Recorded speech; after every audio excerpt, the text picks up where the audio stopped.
ప్రస్తుతం all party meetings పెట్టి మొత్తం గందరగోళానికి తెరదీసినటువంటి అంశం మాట్లాడదాం. జిల్లా అధ్యక్షుడు దినేష్ కులచార్ ఉన్నారు. ఏది అంశం మొత్తం మీరు బీజేపీ ప్రధానంగా ఈ సమస్యలు ఇక్కడిక్కడ ఉన్నాయని మున్సిపల్ కమిషనర్ దృష్టికి తీసుకెళ్లారు. ముఖ్యంగా ఇతర జిల్లాల ఓట్లపైన ఆయన చెప్పిన క్లారిటీ ఏంటంటే అవి అలా ఏం జరగలేదు, కేవలం ఏదైతే క్యూడ్ ఉంటుందో ఏపీకి క్యూడ్ దీని వల్లనే వచ్చింది, ఏ ఇబ్బంది లేదని వాళ్ళు చెప్తున్నారు. ఓవరాల్గా ఏం జరుగుతుంది అసలు? భారతీయ జనతా పార్టీ ఈ ముసాయిదీ ఓటర్ మీద మొదటి నుంచి ఆబ్జెక్షన్ చేసింది. ఇప్పుడు మేము కూడా కమిషనర్ గారు ఒప్పుకున్నారు, అవకతవకలు జరిగినాయి, వేల ఓట్లు ఒక డివిజన్ నుంచి ఒక డివిజన్ పోయినాయి, ఇక్కడ లేని ఓట్లు కొన్ని వచ్చినాయి, ఇపిక్ నంబర్లో వచ్చినాయి, హౌస్ నంబర్ల వల్ల ఇది వచ్చింది, ఈ తప్పుదం జరిగినాయి, ఇవన్నీ సరిదిద్దుకుంటామని లైవ్లోనే ఒప్పుకున్నారు ఆయన. ఇవాళ మేము చెప్పాం భారతీయ జనతా పార్టీ తరఫున ఈ 2 రోజుల సమయంలోనే సుమారు 60,000 ఓట్లు ఇక్కడ అవకతవకలు జరిగినాయి అని మేము చెప్పాం.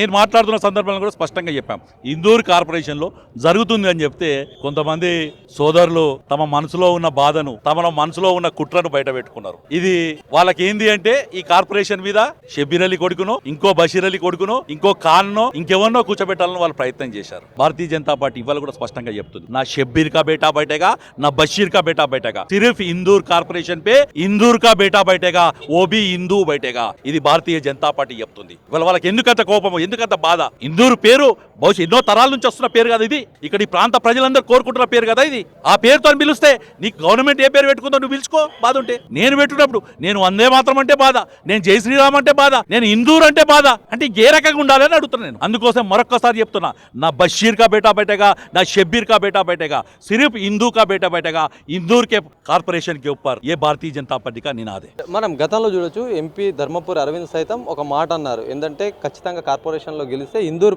పేరు కూడా మారుస్తామని చెప్పినటువంటి అంశం. మరి ఇది ఎట్లా ఉండబోతుంది? స్పష్టంగా మా జెండా ఒకటే జెండా మాది. మేము జై శ్రీరామ్ అంటాం, వందే మాతరం అంటాం, జై ఇందూర్ అంటాం. మేము మా నినాదమే అది. ఈ ఎలక్షన్ లో ఇందూరు జిల్లా ప్రజలు నిర్ణయించుకోవాల్సిన అవసరం ఉంది. ఇవాళ నీ పూర్వీకులు, నీ తాత ముత్తాతలు పుట్టిన ఊరు పేరు ఉంచుకుంటావా, కొత్తగా వచ్చి ఎక్కడికేదో బతికేదానికి వచ్చిన పేరు ఉంచుకుంటావా, నువ్వు నిర్ణయించుకోవాల్సిన అవసరం ఉంది. ఈ కార్పొరేషన్ మీద మాత్రం ఎట్టి పరిస్థితుల్లో ఇందూరు బిడ్డనే కూర్చుంటాడు, హిందూ బిడ్డనే కూర్చుంటాడు. ఆల్ పార్టీ మీటింగ్ లో ప్రధానంగా ఏం డిస్కస్ అయింది? ముఖ్యంగా ఈ ఓట్ల గల్లంత ఏదైతుందో అది కొలిక్కి వచ్చే అవకాశం ఉంటుంది. 100% అధికారులు చెయ్యాలనుకుంటే మాత్రం కొలిక్కి వస్తుంది. ఇట్లనే గడవడ పెట్టుకోవాలనుకోని ఇంకెవరినో మేయర్ వేయాలన్న ఆలోచనతో వాళ్ళు ప్రయత్నం చేస్తే మాత్రం దాని పెద్ద ఎత్తున ఇది అవుతుంది. వాళ్ళు కూడా సరిదిద్దుకుంటారు అనుకుంటున్నా, నేను సరిదిద్దుకొని అంటారు అనుకుంటున్నా.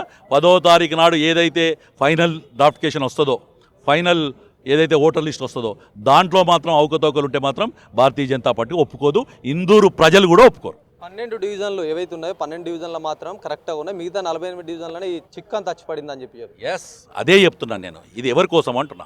వాళ్ళు కొంతమంది మాట్లాడుతూ చెప్తారు 5 సార్కే నిచ్చే 18 జీతే అబ్ 28 జీతేంగే అంటున్నారు. ఎట్లా ధైర్యం ఎట్లా వచ్చింది మీకు? 28 నయ్యే, పూరే 60 के 60 హిందూ జీతేగా. యాంపే జో ఇందూర్ కా బేటా ఓ జీతేగా. ఏ రకంగా వచ్చింది? 18 నుంచి 28 అని చెప్పే ధైర్యం ఏ రకంగా వచ్చింది? షబ్బీర్ కా బేటా బనేగా అని ధైర్యం ఏ రకంగా వచ్చింది? ఎవరిస్తారు వాళ్ళకి ధైర్యం? అది అర్థం చేసుకోవాలి కదా. మనం కూడా కళ్ళు తెరవాల్సిన అవసరం ఉంది. ఈరోజు ఇందూరు ప్రజలు కళ్ళు తెరవాల్సిన అవసరం ఉంది. రేపు జరగబోయే ఎన్నికలు స్పష్టంగా కూడా షబ్బీర్ కా బేటా హోతాకి, ఇందూర్ కా బేటా హోతాకి, ఇది స్పష్టంగా తెలుస్తుంది. ఇది కాబట్టి భారతీయ జనతా పార్టీ చాలా స్పష్టంగా ఉంది. మేము ఇక్కడ ఇందూరు కార్పొరేషన్లో ఉన్న ప్రజలు ఓట్లేస్తే మేయర్గా ఎన్నుకోవాలని చూస్తున్నాం. వాళ్ళు కేవలం ఒక మతం వాళ్ళు వేస్తే గెలవాలని చూస్తారు. ఎట్లాంటి నష్టం? ముఖ్యంగా ఒక డివిజన్ ఓట్లు ఇంకొక డివిజన్కి వెళ్తే కనుక ఎట్లాంటి నష్టం ఉంటుంది? ఆ ఓటర్ల నష్టం ఉంటుంది, పరిపాలన పరంగా నష్టం ఉంటుంది. వాళ్ళకి రేపు పొద్దున పాముల బస్తీ ఓట్లు తీసుకుపోయి సారంగపూర్లో వేసాడు. సారంగపూర్ కార్పొరేటర్ పాముల బస్సులో మొదలు తీస్తాడా? ఇలా నల్లలు చూస్తాడా? ఏది చూస్తాడు అని అడుగుతున్నాను నేను. కాబట్టి ఇది చాలా రకంగా కేవలం ఓటు పరంగానే కాదు, వాళ్ళు రకరకాల గవర్నమెంట్ బెనిఫిట్స్ వచ్చిన దగ్గర ఎవరు వార్డ్ ఆఫీసర్, ఎవరు వాళ్ళకి వార్డ్ ఆఫీసర్ సారంగపూర్లో కూర్చుంటాడు, వార్డ్ ఆఫీసర్ బోర్గంలో కూర్చుంటాడు, ఆడ మానిక్ బండాలో ఓట్లు ఉంటాయి. 10 కిలోమీటర్ 15 కిలోమీటర్లు పోతారా? ఏదైనా హెల్త్ క్యాంప్ పెట్టాలనగా, ఏదైనా వచ్చింది, ప్రభుత్వం యొక్క నిధి వచ్చింది, సంక్షేమ పథకం వచ్చింది, ఏ రకంగా తీసుకుంటారు వాళ్ళు? కాబట్టి ఇది ఆలోచించుకోవాల్సిన అవసరం ఉంది. అది స్పష్టంగా కూడా ఒక వ్యక్తికి, ఒక పార్టీకి, ఒక మతానికి మద్దతు తెలిపే విధంగా ఉంది. అంటే ఎట్లా ఉండబోతుంది? ఒకవేళ ఇంకా 2-3 రోజులు టైం ఉంది, ఆ టైంలో కనుక వాళ్ళు పార్టీ అంటే ఏదైతే మున్సిపల్ కార్పొరేషన్ అధికారుల తీరు మారకపోతే ఈ ఓటర్ల లిస్టు ఇలాగే ఉంటే ఎట్లా ఉండవు? ఇప్పటికే మీ పార్టీ అధ్యక్షుడు సైతం మాట్లాడారు, చాలామంది మాట్లాడారు, పెద్ద పెద్ద నాయకులు. ఎట్లా మీ స్టాండ్ ఎట్లా ఉంటుంది? ఉండడమేంది, ఎన్నికలు జరగాలనుకుంటే మాత్రం ఓటర్ లిస్టు మాల్పాలి. వాళ్ళకి ఫస్ట్ ఎన్నికలు నిర్వహించాలందా లేదా? భయపడుతున్నారా? ఇందూరు కార్పొరేషన్ బీజేపీ గెలుచుకుంటుందని భయపడుతున్నారా? ఇలా 2 స్పష్టం ఏర్పడతాయి. మేము స్పష్టంగా చెప్పాం, 60,000 ఓట్లు మార్పులు చేర్పులు పెట్టాం. అది కాకుండా ఇంకా డివిజన్లో జరుగుతున్నాయి, ఇంకా కూడా వస్తున్నాయి. దగ్గర దగ్గర ఇక్కడ డైరెక్ట్ ఒక 40,000 మంది తెచ్చిచ్చారు. అంటే 1,00,000 ఓట్లు తేడా ఉన్నాయి 3,47,000 ఓట్లల్లో. కాబట్టి ఇవాళ కూడా మేము స్పష్టంగా చెప్తున్నాం, మార్చండి, ఓట్లు మార్చండి, ఏముంది, మేము పోతాం, వాళ్ళు పోమని. మేము నిజాం వారసులం, మేము నైజాం వారసులం అని చెప్పి వాళ్ళను పోమండి, మేము ఇందూరు బిడ్డలమని మేము పోతాం ఎలక్షన్లకు.